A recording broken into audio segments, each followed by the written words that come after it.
මාර්තු මාස 16 වෙනි බදාදා. ප්‍රේමය බලවත්. ප්‍රේමය මරණය මෙන් බලවත්ය. රාගය මිනිවලමින් ක්‍රූරතරය. එය ගිනිදළුවක් මෙන් දැල්වෙමින් එය බුරබුරා ඉහළ නගී. ප්‍රේමගී 8:6. ලෝකයේ තිබෙන සියලුම ආයුධවලට වඩා ප්‍රේමය බලවත්. ප්‍රේමයෙන් පෙළඹී මවක් තම දරුවා උදෙසා ඕනෑම පරිත්‍යාගයක් කිරීමට සූදානම්ව සිටී. ප්‍රේමයෙන් පෙළඹෙන තරුණ යුවලන් එකිනෙකාට ඉඩ දෙමින් බොහෝ පරිත්‍යාගයන් කරති. එක් මනුෂ්‍යයෙකුගේ සියලුම යහපත් ගුණවලට වඩා ප්‍රේමය විශේෂිතම වේ.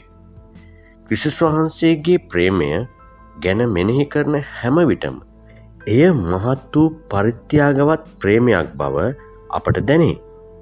උන්වහන්සේ ස්වර්ගයෙන් බැස පොළොවට පැමිණීම කොපමණ බලවත් පරිත්‍යාගයක්ද?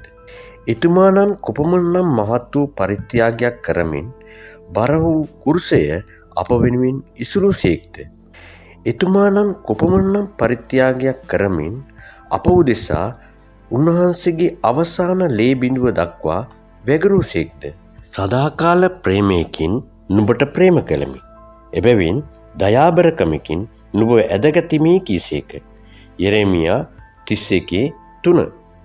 දෙවියන් වහන්සේගේ ප්‍රේමයේ සිට තමා උන්වහන්සේගේ සෙනෙහස, කරුණාව, දයාව, අනුකම්පාව යන සියල්ල එළිදරව් වෙන්නේ. උන්වහන්සේගේ ප්‍රේමය ආත්මාර්ථකමකින් තොර ප්‍රේමයකි. එපමණක් නොව දේවමය ප්‍රේමයකි. අවංක ප්‍රේමයකි. දෙවනි ලෝක යුද්ධය පැවති සමයේ ඉතාලියේ පාලකයා වූ මුසෝලිනි එක් මහත් ඒකාධිපතියෙක් ලෙස සිටියා. ඔහුගේ වික්‍රමාන්විත ක්‍රියාවන් වලට වශී වූ එක්තරා යුවතියක් ඔහුට අප්‍රමාණ ලෙස ප්‍රේම කරා. ඇය බොහෝ පරිත්‍යාගයන් කර අවසානයේ විවාහ වූවාය. එසේ වුවත් කෙටි කාලයකින්ම අභ්‍යන්තර කෝලාහලද විදේශීය කෝලාහලද ආරම්භ විය. දවසක් මුසෝලිනීගේ නිවස මුද්‍රා තබන ලදී.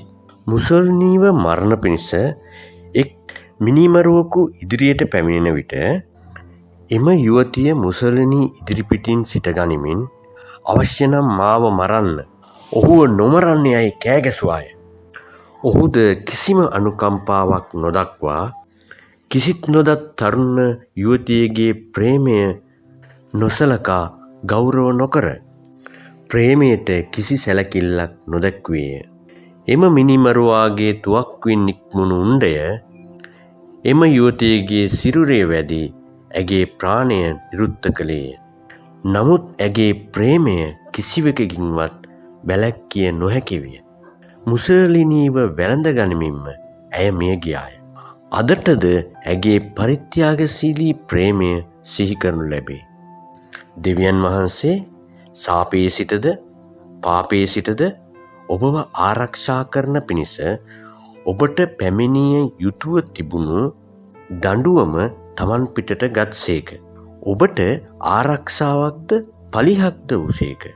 ඔබ වෙතට පැමිණිය යුතුව තිබූ දඬුවම තමන් පිටට ගැනීම කොපමණ මහත් වූ පරිත්‍යාගයක්ද? දේව දරුවනි, දෙවියන් වහන්සේගේ ප්‍රේමය ඔබව ආරක්ෂා කරන ප්‍රේමය. ඔබ එය අමතක නොකරන්න. මතක තබා ගැනීමට. නුඹ ජල මැදින් යන විට මම නුඹ සමග සිටින්නෙමි. නුඹ ගංගා මැදින් යන විට ඒවා නුඹට උඩින් ගලන්නේ නැත. නුඹ ගිනි මැදින් යන විට නුඹ නොදැවෙන්නේය. ගිනි දැල්ල නුඹ කෙරෙහි නොඇයිලෙන්නේය. යෙසායා 43:2.